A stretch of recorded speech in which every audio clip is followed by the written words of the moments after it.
Most root vegetables wilt if you miss a watering, but one strange medieval crop stored enough water to survive 100 days without rain. Why'd your grandparents drop it?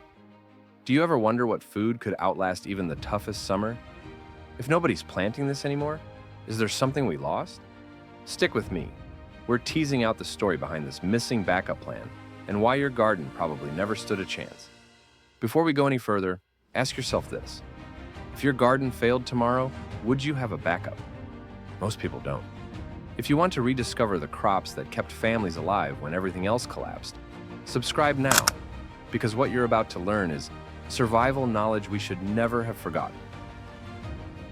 This medieval root crop lived 100 dry days, so why did you quit it? Let's talk about parsnips. 80% water, right? So you'd think it'd be the first plant to flop when rain ghosts your backyard. But here's the trick. Parsnip hides its water deep down, locked in a fat root, safe underground, not in thin leaves getting cooked by the sun. If you flip through old books, parsnip is everywhere, like main dish territory, not just a soup decoration. Even historians today call it a medieval must-have. The odd bit? Nobody gets excited about parsnips anymore. They just walk past them in the grocery store like, who even needs this? But this root is steady. 5% sugar, yep, a little sweet kick, loads of fiber, and enough potassium to rival a banana. Back when food ran thin and weather got mean, you wanted fuel that could survive, not just look pretty. Parsnip did that, without fuss, without rich soil, without coddling. And medieval cooks? Sneaky geniuses. They'd mash parsnip, boil it, and wait for it. Use it as fake honey. Sugar was expensive back then. So this ugly root suddenly made porridge sweet, pancakes rich, even if you were broke. So why is this lost now? Maybe because it's not glamorous. Or maybe we forgot to care about backup plans. That's what changed, and not for the better. If one medieval root crop fed peasants in dust, why do your beds give up? A modern history says parsnip held its place in the Middle Ages because it could grow in poor soil and keep going through bad weather. That is not a cute detail. That is a survival rule written as a crop choice.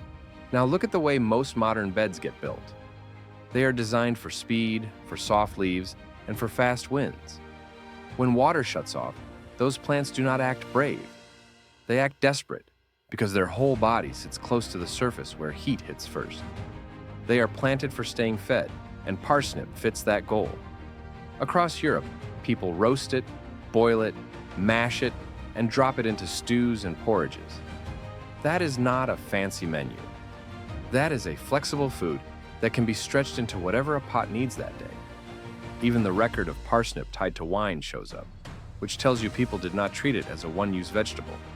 They kept finding ways to make it work in daily life because daily life demanded it. So here's a sharp question that hits harder during a dry spell. When your bed starts failing, is it really bad luck? Or is it the result of picking plants that only thrive when conditions are gentle? Most people never ask that until their leaves drop. And once you ask it, one more question follows right behind it. What did village families do with parsnips after harvest that made the plant feel like safety, not just dinner? When a medieval root crop beat famine, what did those village folks know that we don't?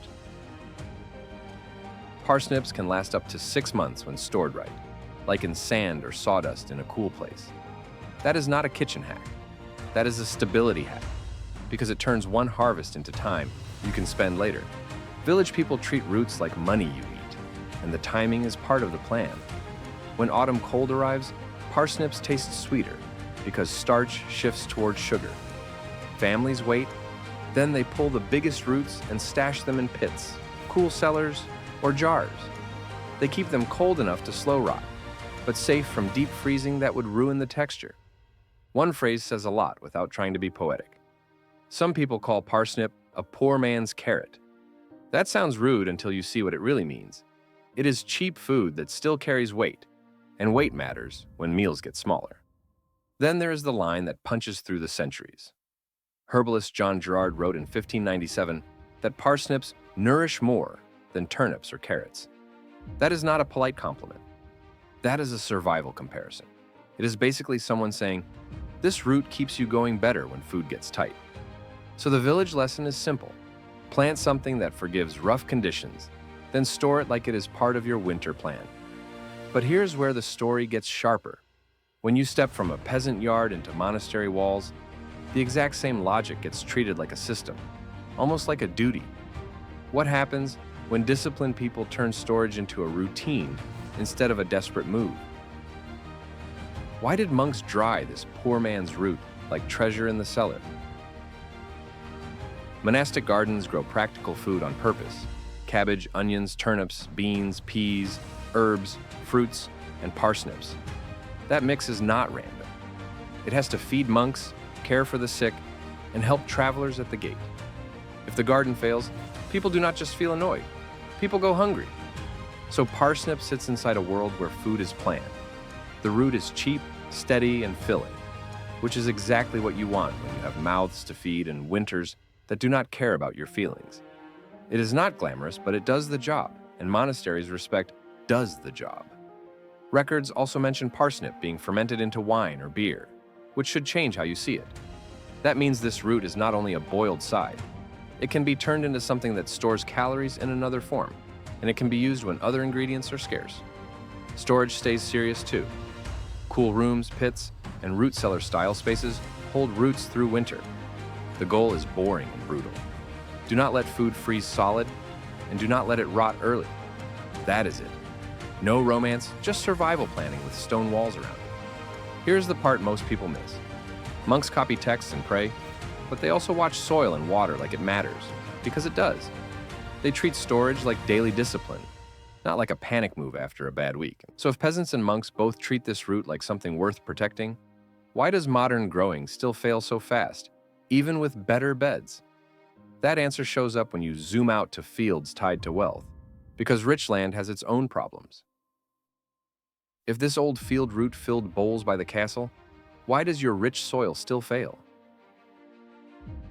More than 60% of EU farm soils and about 40% of UK soils are described as degraded from intensive farming. When soil is worn out, it holds water poorly.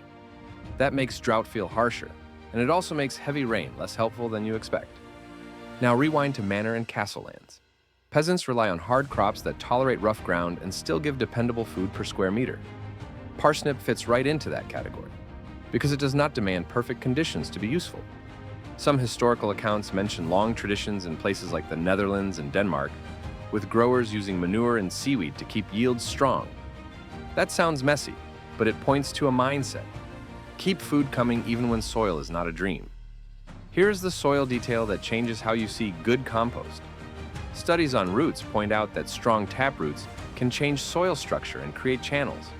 That affects how water moves and how the ground holds together. When rain falls hard and then disappears for weeks, those channels matter.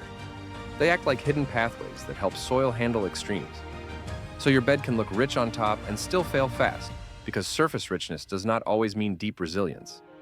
Medieval growers spread risk with tough roots and steady systems, while modern growing often leans on short-term comfort. That sets up a real stress test that does not care about your plans. It is the kind of heat that scares whole regions at once, and it has already happened in recent memory. What did drought expose when the weather stopped playing nice? How did one muddy strip of roots laugh at the hot sun and empty wells?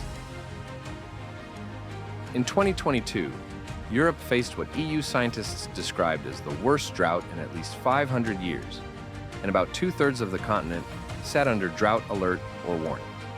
That is the kind of season that makes shallow plants fold fast, because the top layer of soil turns cool.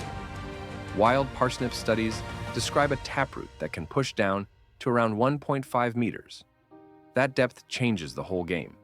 The plant can reach cooler layers where moisture lasts longer, and it has stored energy that helps it push through bad conditions. So while surface plants act dramatically, a deep root can keep doing its slow work underground. But there is a serious warning built into this plant family. Apiaceae includes wild parsnip with sap that can burn skin when sunlight hits it because of pherenocoumarins. That is not a maybe problem if you mess around barehanded. Gloves and long sleeves are the difference between a normal harvest day and a painful surprise. So parsnip offers a trade that feels very medieval, honestly. You get a plant that holds up better in rough, dry stretches, but you also have to respect what you are handling. Now here's where the story widens past your garden. If drought can hit this hard, and if deep-rooted backups exist, what happens when whole food systems forget those backups and bet everything on fragile patterns? That is where the anxiety stops feeling dramatic and starts feeling logical. What if losing this hard peasant root made every dry summer feel like famine again? During that record dry year, the European Drought Observatory warned about yield drops for crops like maize, soybeans, and sunflowers. Those crops feed animals, make oils, and sit inside a lot of processed foods. So when they struggle, the ripple does not stay on farms. It reaches prices, stress, and that something feels off feeling in the store. That is why modern life can feel stable and shaky at the same time. Shelves can look full, and your brain still whispers, what if this gets thinner after one bad season? That whisper is not random. It is your brain doing basic risk math. Now imagine you also erased deep, storable roots from home growing. You lose a crop that handles poor soil, tolerates harsh weather, and can be stored up to 6 months as a quiet buffer. Parsnip does not stop global shocks, and it never did. What it does is shrink one personal risk. What feeds your house if weather keeps acting weird? It also gives steady nutrition without needing fancy inputs. That is why medieval households lean on it when grain harvests disappoint or bread gets expensive. They are not trying to be trendy. They are trying to stay alive. So the haunting idea is not that parsnip is magical. The haunting idea is that we dropped a simple backup, and now every dry summer feels more threatening than it needs to feel. Once you see that, one last question lands in your lap. If you bring it back, what changes first in the way you live? So if you bring this medieval root crop back, what else in your life starts to feel safer? Sow parsnip in early spring, keep it moist until it sprouts, then mostly leave it alone. If the soil gets dry and leaves wilt, water it. But compared to your thirsty tomatoes, this thing is chill. What parsnip really does is act like insurance. Quiet, not flashy, just building food out of sight while everything else panics. You're not just growing a veggie, you're building a food buffer. No special gear, just cool storage, and you've got up to 6 months of backup. Seed catalogs even sell old parsnip varieties with a rediscover me vibe. Food historians call it the winter carrot. Before potatoes, this was the staple. Makes you wonder what other slow, tough crops we dumped for speed and convenience, right? It won't fix the climate overnight, but it will fix how you feel when the forecast goes dry. And maybe, just maybe, it's the nudge to rethink what else should be in your garden for real safety, not just for show. If this route made you rethink what survives when everything fails, you're not alone. Curious what other lost foods are hiding in plain sight? Tap the next video and see what you've missed.